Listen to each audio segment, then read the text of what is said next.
Barbados Royals have won the previous two women's CPL. And starting tomorrow evening at 7 p.m. in the Eastern Caribbean, 6 p.m. in Jamaica, they will be looking to go for an hat-trick of Tigers. Widely regarded as the world #1 all-rounder, Ailey Matthews will be leading a Barbados Royal team that is cracked full of stars from all over the world. Good morning. Welcome to the Caribbean #1 cricket show. I have asked the expert in women cricket, Basil Butcher, to join me this morning to give us a preview of what is expected in this year's women's CPL. Good morning, Basil. Welcome to the show. Good morning, Carlton. Good morning to your viewers, and thank you again for having me. Basil, with the Women World Cup coming up later this year, at this time, we don't sure where it is going to be played. It was scheduled for Bangladesh, right, but there are now issues in Bangladesh and the political scenes, and they are looking to move it to other countries. India have declined to host it. So at this time, we are not sure. It may well be in Zimbabwe, the UAE. I'm wondering why don't Caribbean come to the West Indies? We just host a T20 tournament. I was told the question was asked, and the CEO responded saying that the time and the costs of hosting a T20 World Cup would be exorbitant. So they because of the time, the timing in the Caribbean, because the majority of the audience is where. Yes. But I think they could probably just host it in two countries, Trinidad and Barbados. They are just an hour apart or something like that, or Barbados and Antigua. I didn't think they have to host it in the entire Caribbean. However, that left to be seen what is going to happen. The other thing, though, Basil, of importance in this upcoming women's CPL is the selection of the West Indies team for that World Cup.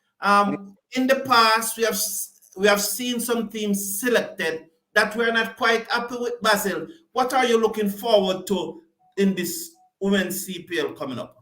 No, that's interesting that you say that because there was a camp. I think it was 30 players. We don't know the names of the players that were in Antigua, I think. For the as part of their preparation for the World Cup, and I would notably add that we keep harping about it regarding Natasha McLean as one person. She was not at the camp, but she is playing in the women's CPL. Now, if the question will remain, if Natasha McLean does superbly in this tournament, would she be selected for the World Cup? Basil, that's something we need to get to the bottom of it, because there are not 6 batswomen in the Caribbean who can bat better than Natasha McLean. On the face of it, I would say only Matthews and Dottin.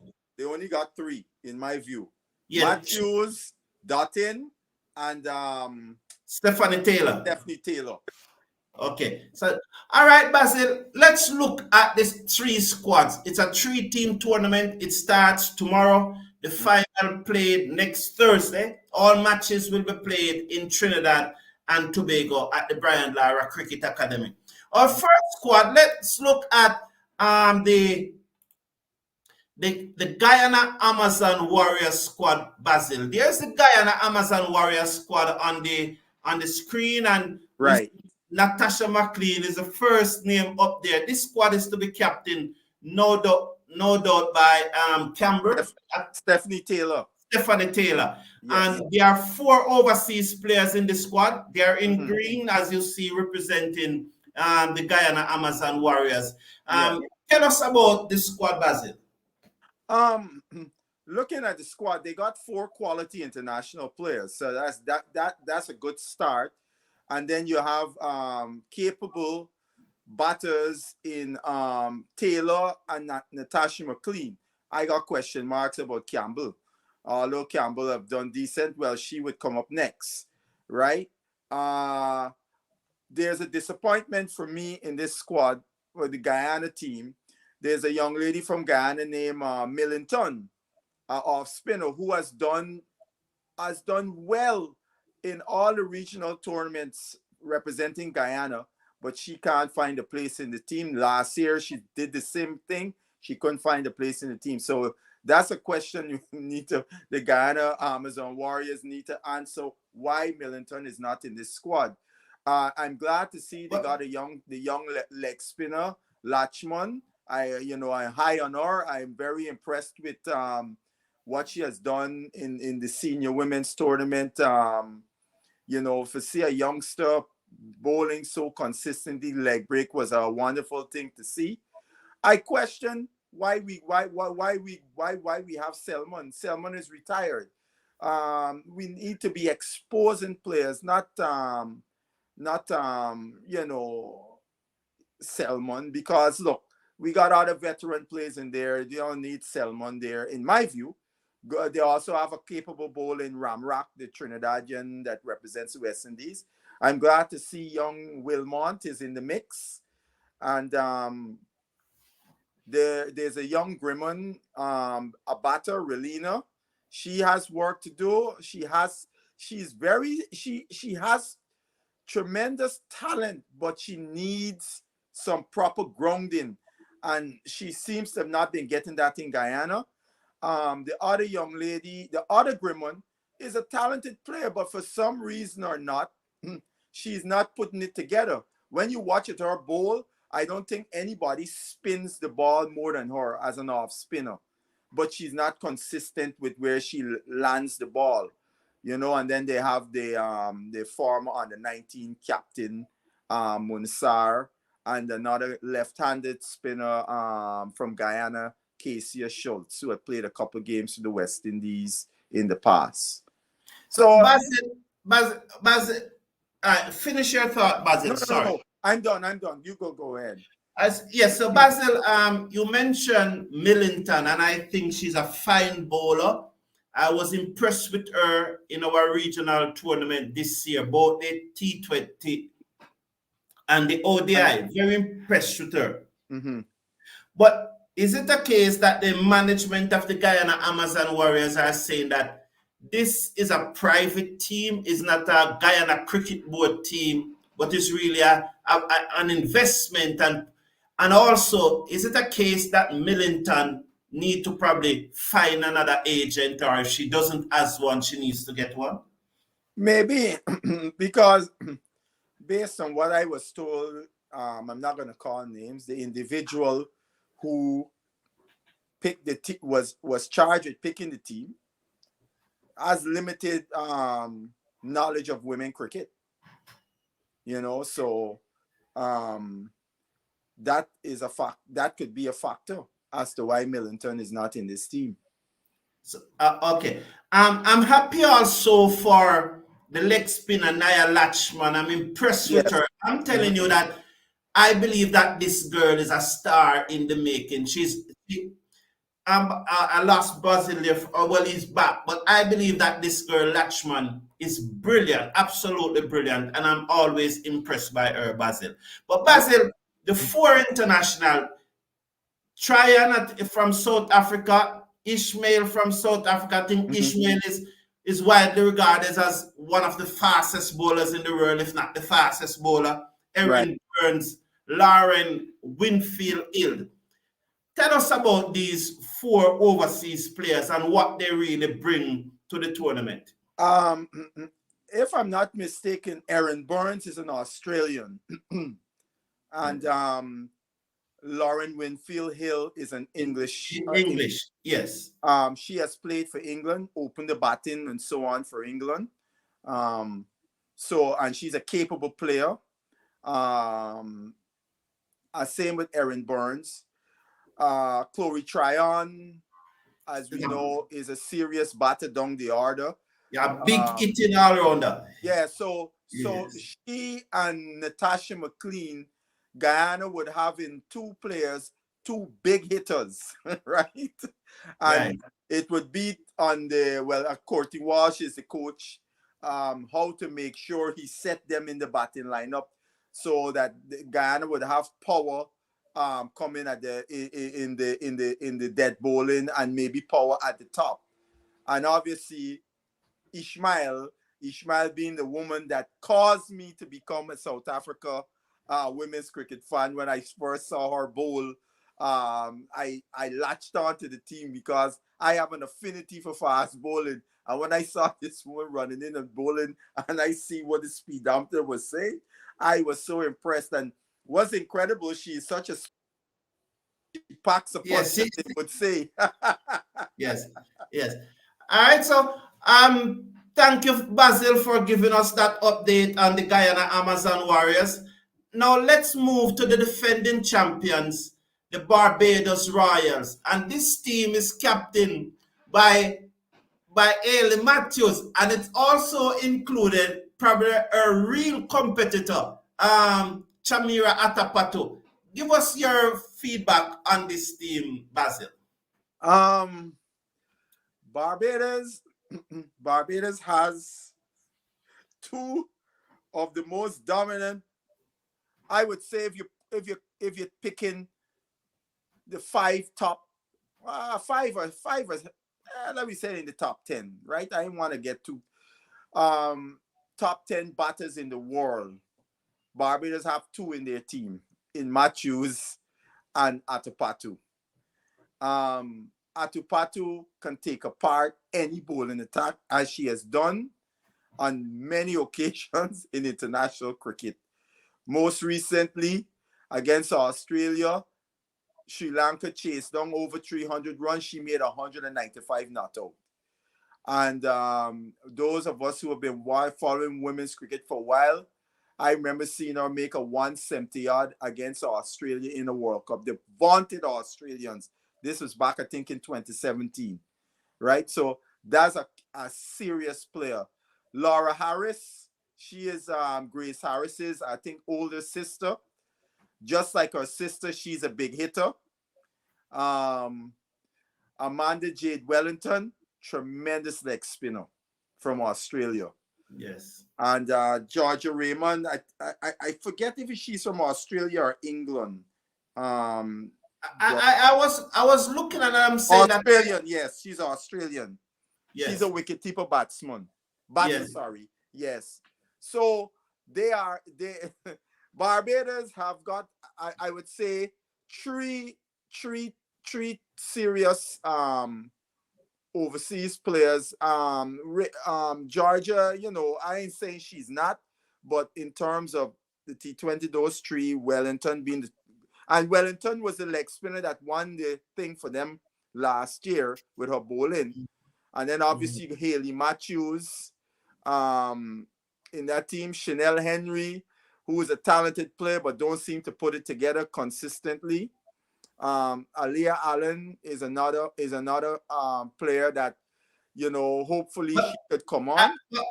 Basil, I believe that Alia Alain have moved ahead of Chinel Henry. I've been impressed with Alia Alain over Yeah, the past year. in the last series, one would say that her performances would push her ahead of Henry. But in terms of talent, I think Henry is a way more talented player, but she's not putting it together. In my view, Henry has such talent as an all-round cricketer, batter, bowler, fielder, that if she lived up to her talent, she would be one of the most sought all-rounders in these franchise leagues around the world. But she's not doing it, you know? She's a big, athletic person, strong. She got all the qualities, but for some reason, she's not putting it together. Afi Fletcher, the evergreen veteran who is a quality leg spinner. They got a couple of youngsters in here, Kamabaj, Joseph and Holder. And the left arm spinner from the Windward, St. Lucia, Kiana Joseph. And the two Guyanese, Gajnabi and Fraser. and the Jamaican wicketkeeper batter, Rashad Williams. As you look at this team, you would want to say, from the perspective of the overseas players, this team is, you would have to count them as one of the favorites, and you include Haley Matthews with the overseas players as one of the favorites to win the tournament. I think along with with Trinidad, the team which we're going to look at next, because they got some big names over there too. Yes, so let us look at that Trinidadian team and the Trinbago Knight Riders. And about a week or two ago, persons, fans of West Indies women cricket, sigh with relief when that release came from Cricket West Indies that Deandra Dottin have now returned to play international cricket. What a glorious moment that was, Basil. Yes, it is good news for West Indies cricket, because we would have now another quality, another world-class player in the West Indies team.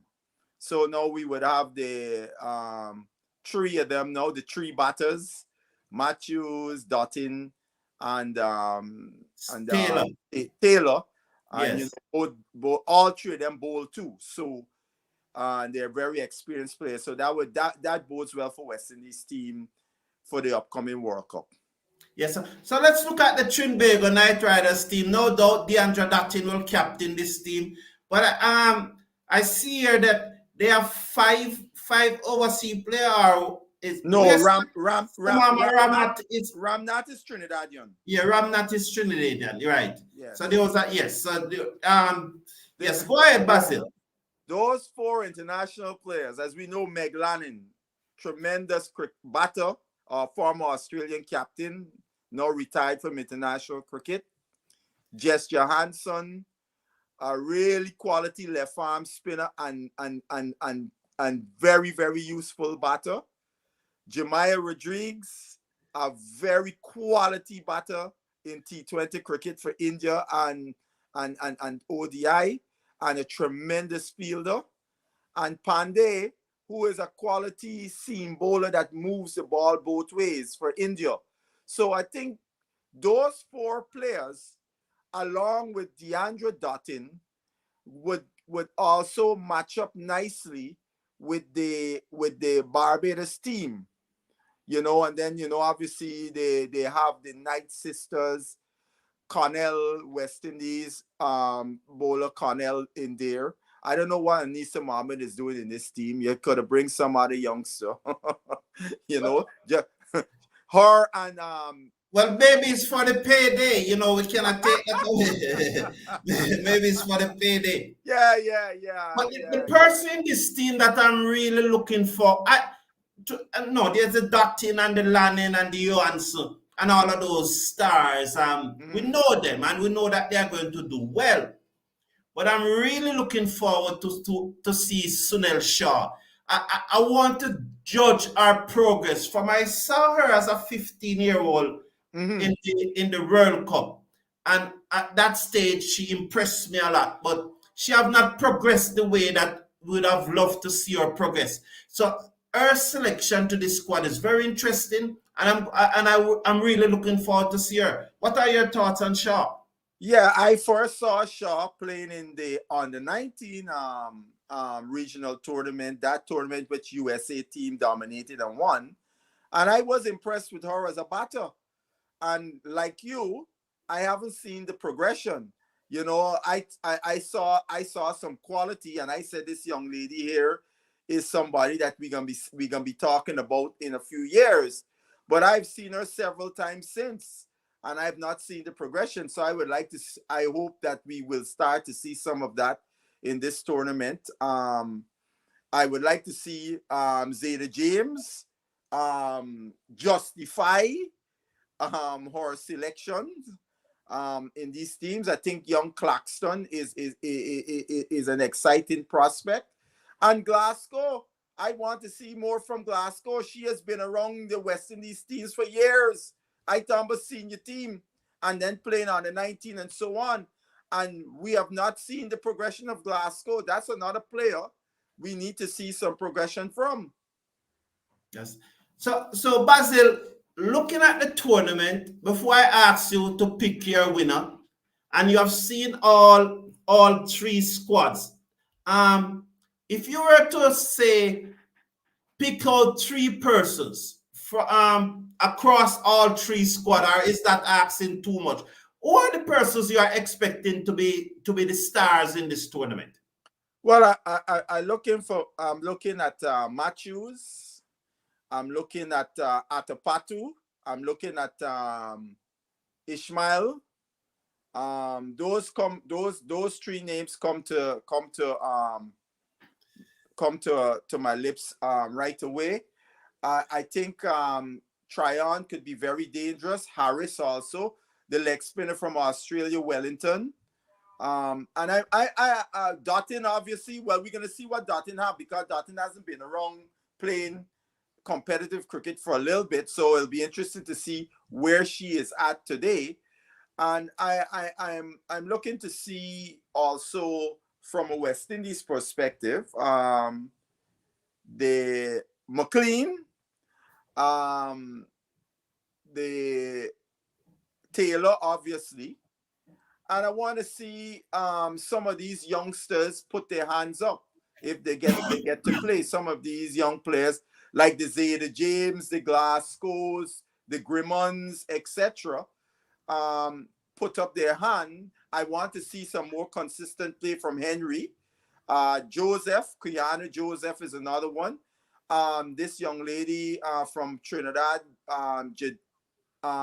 Jajana Joseph, is another player I want to see put up her hand. She has some ability, and I want to see her put up her hand, because I remember the first time I saw her too was in the same under 19 tournament, because it was her and Shaw that opened the batting for Trinidad. And when I watched her bat, I was like, what? This girl got some ability. But she, just like Shaw, in my view, have not progressed to where I would expect. And I'm looking to see some good things from my favorite young fast bowler, Kate. Basil, who do you think is going to win the tournament? If I had to be, you know what? I'm going to pick Trinidad. I'm going with Trinidad. Why though?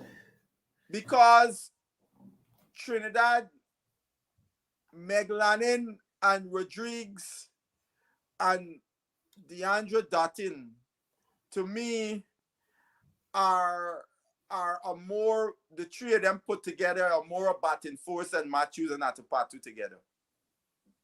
Okay. Yeah.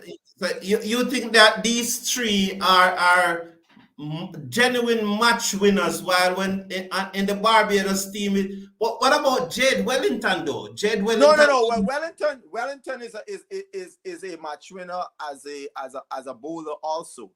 Yes. So I will give the edge to Trinidad, because the experience of Meglanin and that Indian bowler Pandey is a very good, a very experienced bowler also, you know. So I will give giving Trinidad the edge. It's not a foregone conclusion by any means. I just giving them an edge, you know. So you are expecting that Trinidad have the slight edge in Yes. in this tournament. Yes. Well, Basil, go ahead, finish your thoughts. I would say though, I would not be surprised if Guyana come and surprise some people, because Guyana got quality, because if Nation and not Nation, McLean and Chloe Tryon and Ishmael and Lauren Winfield head along with Taylor really come true, and then you got the bowler in Ramrock, who's a tight bowler. On paper, the Guyana team really look the weakest of the three, though. Yes, they do. They do. Yes. Yes. It would be very interesting, and as we said, I think that this is going to go a far way in determining the World Cup squad, because should Natasha McLean perform, I would love to hear the excuse this time, if they don't pick her, right? if they don't pick her, and it will be very interesting. Sean Diaz, and you know that we are not getting any interview, any press conference, so we can't ask any questions now. Right. Question, what is happening there, Basil? Why there we can't have any interview? I don't know. I'm wondering if this is a new policy, because this has been going on since the test team to England got selected. There have not been press conferences. The last press conference was for the World Cup team, but we haven't had a press conference for any team that is picked since then. Yes, and the other thing too, I noticed that in England that those post-match media briefings, we would get the message like 5 minutes before the media briefing. That's what I noticed, and I was saying to myself, do these people think that we have nothing doing and we're just sitting around watching our phone to get a message that the media briefing is going to start? I just found that it was not professional to send in message out 5 minutes before media briefings. I agree. I think they need to give people enough time to get themselves in position to do the briefing. It's almost like they don't want you guys to be there, so send it 5 minutes before, and the chances of a huge press presence, they would not have it, because 5 minutes. Because if you don't even know and you gone out on the road, right, and then the thing pop up on your phone, you can't get back home in 5 minutes to get on the media briefing, you know? Yeah, because good morning, Donald Popo. Good morning, Jamor Smalls. There are some questions that I want to ask Bradway, like what have he learned? Because he spoke a lot about learning. You will recall in some interviews he's saying that we have learned. What are these learnings? What are these learnings? Yeah. Have you seen anything that they have learned, Basil? Not really. Okay. What I would say though, from a batting perspective, not really, but from a bowling, I must say the bowling of Seals and Joseph in that last test match, that was quality. You know, bowling in that channels for sustained periods was quality. Yes. What do you think? There's a lot of talk about the issue with Alzarri Joseph. Do you think that he is rested or is dropped or is a little of both? You know, it's funny you bring up Alzarri, because I was speaking to a former West Indies player, and I asked him about that, and he said, "What? Drop? No," he said, "Rest? What rest? He got dropped." Because that same player recalled when they put it in the media that he was being rested. Nobody told him that. Nobody told him. And he said to them, no. Put it in the media, you drop me. No, put that you rest me. Because you know, Carlton, that has been a phraseology used frequently in the past by West Indies and regional selectors. When they drop a man, it's two things. They would say a guy is injured or arresting him. And when you check with the man don't know nothing about rest, and the man is not injured. All right, Basil, very, very interested. Basil, I have not asked you about the second test match, but just briefly, just tell me what you take from the West Indies batting. I know we are all impressed with the bowling. I think all the bowlers impress us throughout this test match, except for, of course, all that didn't get the wickets that were expected. But he bowled fairly well, unfit, because you realize that he cannot bowl more than 3 over spell. So that comes down to his unfitness. But tell us what you think about the batting. I think our batting really got a lot to be desired. And it's more so because of the lack of experience, and our batters are not challenged adequately by our cricket structure before they arrive at the international level. So now here at the international level, they have to learn very quickly And that doesn't seem to translate with West Indies cricketers learning quickly. I don't know what is the reason for that, right? Because we have seen year after year after year, guys come and go. The ones that go because they're not able to learn quick enough to remain at that level. And we have to figure out a way in which we can get these guys to be able to bat, like to understand the nuances of test cricket and to bat accordingly given situations, their skill sets, and so on, the bowlers and all those various things. I still think our guys are lacking in that because, Carlton, if you look at it, you look at the first class careers of these guys, there's nothing to shout about. And yet we're expecting miracles when they go to the next level. And look, young Louis is an example that he has to work on a back foot game because he has almost zero back foot game. And, after people got a look at him, no teams understood how to attack him. And he has not shown any counter to because he don't seem to have it in his toolbox. And you will have to add those things to his toolbox if he wants to be success as an opening batsman in Test cricket. Okay. Basil, thank you very much. Basil, I've been saying, and I've said this a lot, that our players are not practicing the basic things enough. They are not because you know that every great player spend hours and hours doing the boring things. Of course. It is boring to bat a machine for 2-3 hours, It's a very boring thing, but that's what the best players do, the greatest players.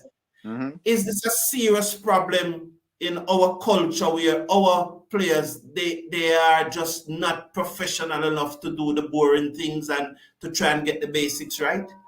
Yeah, well, I mean, the fancy word we use for that kind of practice is what we call deliberate practice. It is tedious, it is boring. Oftentimes, your success rate of executing the skill sometimes is half. Like, say, if you face 500 balls, maybe you get it right 200 times, right? And you might say, oh, no, but that is a tedious nature you have to go through, because all good players are great players in elite sport are masters of the fundamentals. And that is a message that has to be drilled into our players at a young age. You must be a master of the fundamentals, because if you're a master of the fundamentals, regardless of situations, you will be able to execute, right? Yeah. I have been saying, Basil, I have been saying it that West Indies batsmen, when they go to the crease, they are concentrating on two things. They are concentrating on their techniques, and they have to be watching the ball. Mm-hmm. If they had mastered their techniques, they would just be watching the ball. They would just be watching the ball. Do you agree with that, Basil?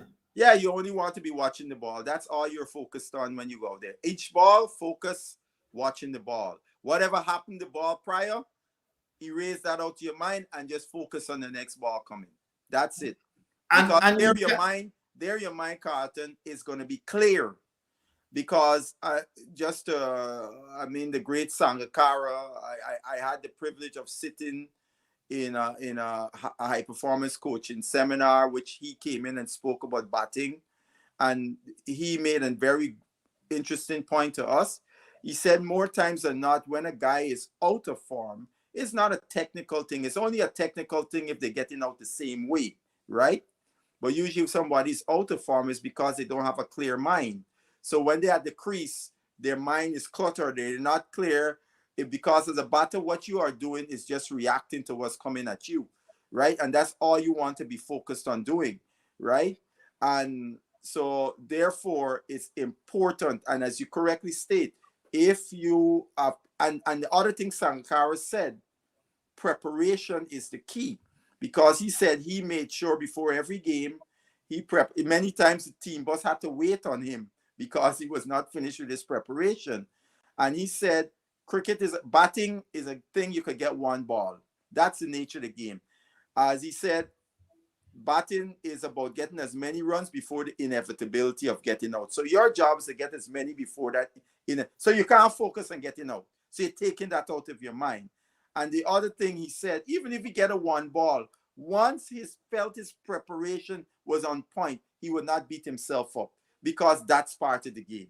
And yes, those are the men, and those are the things, Carlton, why it's so important to have our great players to be as mentors to our players at a young age. They don't have to be at the West Indies level, because those guys need to get those skills and understand those mental parts of the game at a young age, and those guys can translate that to them, you know. Yes. And as you said, clear mind. That is what we refer to as positive batting, Dwight, because sometimes persons, and I got this from this community, a number of persons in this community, that positive, they think mean that you go out there and you play a shot of a ball. Positive mean having a clear mind, as you stated there. And once you master that technique, once you know that you cover the fundamentals, once you have confidence in your ability to perform the skills, you can now just watch the ball and you will react appropriately, because you would have trained your body, you would have trained your muscles, and there would be conditional reflex action taking place, Basil. And the thing too, good preparation breeds confidence. Because if you know you prepared well, you will be confident when you're walking out there to bat, for example. You know? So, Basil, my question is this. It is not only you and I know this. I'm sure Coley know it. I'm sure Jimmy Adams know it. I'm sure the coaches know it. What is happening then? What is really happening? No, this is the issue here. Where a lot of those things would have to be worked on is when you go back to your respective homelands, right? Jamaica, like young Mackenzie. The question, you in Jamaica, maybe you could find out, what is Mackenzie doing since he came back from England? Because I heard someone told me on Sunday that that the coaches at Kingston Cricket Club are working on him, and they said the coaches, and I understand that, but for me, I would only want one coach to be working with him. What are your thoughts? I agree. I don't want a whole bunch of voices in my head. You want to be getting the clear message and clear feedback. Now, if one coach sees something and he want to consult with a colleague to see what his colleagues say and then bring a consensus message back to the player, that's fine. But you don't want a zillion people in the guys here. You would want, if anything, the coach will be another coach will be communicating with the coach he's working with, or a former player a mentor guy would be referring that information to the coach, or it would be in concert with the coach. Whatever you're doing has to be complementing this process, because you know this, Carlton. Everybody got a solution, right? Or everybody see a problem, and many times they don't have a solution. Everybody can tell a guy, "Boy, this and that is your problem," and the guy must have heard that from a zillion people. He didn't want to hear that again. He wanted to hear, how can you help me? and that's why I was the person that was talking to me on Sunday. The person said that Mackenzie is going to know which one of the coaches is giving him the right instruction. And my reply to the person was simple, because I believe as a cricketer from day one, I can tell whether this person is assisting me or not, because if I have a fault, just don't tell me that I have a fault. Give me a drill. Exactly. Solution. Yes, give me drills to perform so that I believe that at least I am doing something to counteract that issue. Correct. I agree. We have many coaches, all they could see is a fault, but they have no solution. So that's why I don't even put them as a coach, because as a coach, you must be able to help the player to devise a solution for whatever issue to help the player to get from point A to point B. That is what your job is. Yes, yes. You know? Yeah, absolutely, Basil. And, you know, I'm saying that it's that you and I alone know these things, as I said, but why is it that the players are not taking on the responsibility to do it? Why, Basil? And look, Carlton, I said something a while ago. I said, you know what? I would love to somebody give me the job and to go around the entire region, spend a couple weeks in each territory, observing practice methods, how the players practice one, how the coaches do, what the conditioning the players do, right? And go around the entire region to see, because we need to drill down at that level to find out what is going on. Why is it other players from other parts of the world continue to improve, and our players come back from a series, go home, we see them again, ain't nothing changed, right? I was talking earlier today with some guys in a chat who were questioning Atenese's selection to the T20 team, why we should pick him there. He is a budding test player. And I said, gentlemen, you guys are focusing on the wrong thing. It's not T20. And I use an example, Rishwa Pant played international T20 cricket before he played a test match and only had 11 first-class games behind his name. So Atenese has more first-class games behind his name, play test cricket, play ODI cricket, and now we go in and play T20 cricket. So what was why not focus on, the focus should be, why is it our players are not developing? Because our first-class cricket is not adequate enough to challenge them. I even pointed out to them, Atenese was at the Youth World Cup, where he was the dominant batsman, and that World Cup included players such as Shubman Gill, Harry Brook, and Ravindra from New Zealand. Now look where those guys are now in compared to Atenese. Right? So we have to question ourselves. And then I pointed out that from a bowling perspective, Jafra Archer compared to Alzarri Joseph. Right. Well, not only him, Shaheen Afridi was at that same World Cup. Our guy Alzarri was at the World Cup 2 years prior. Where is Shaheen Afridi in compared to Alzarri Joseph today? But why I brought up Jafra Archer is that Jafra Archer was left out of the West Indies squad that went to the World Cup. Correct. And he have passed all of those. But Basil, we're gonna wrap now. But I look at Craig Brathwaite batting, and they're just setting him up for the Indoka. I recall earlier this year, I was at Shedwin Park, and I think the guy named Gavaskar something was bowling to Brathwaite. And I said, man, just bowling the Indoka back of a length and you lick him away. Exactly. And Gavaskar run up and bowl the Indoka back of a length, lick him away. And the whole Barbados squad vexed with me instead of coming to me and ask me, what can be done? Why they vex with you? But the thing about it, because Basil, that Indoka that is getting Brathwaite out, is because he's pointing his toe to extra cover instead of pointing down the pitch to access the ball, Yeah, that's all the adjustment that he need to make, You mean that no one is seeing that? That is the same ball that Mulder bowled him out with in Guyana. Yeah. No, but here. It is simple, but what I'm saying is that it is so simple that his toe is pointing to extra cover instead of down the pitch so that he can access the ball. Why can't he work on that?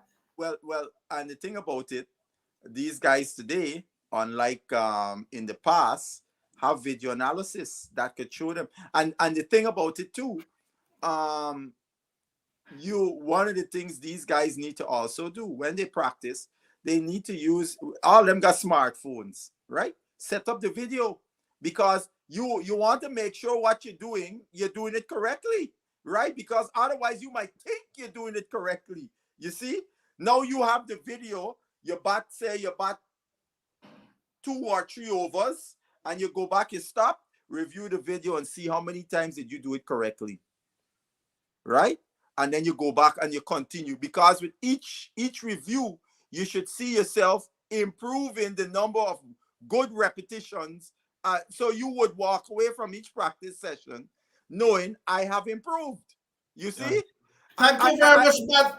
All right, good. Thank you very much, Basil. It was a pleasure having you, and we look forward to the women's CPL. And as remember that you are on record saying that Trinbago Knight Riders are going to win. I'm giving them the edge. You are giving them the edge. Actually, have a wonderful day, everyone.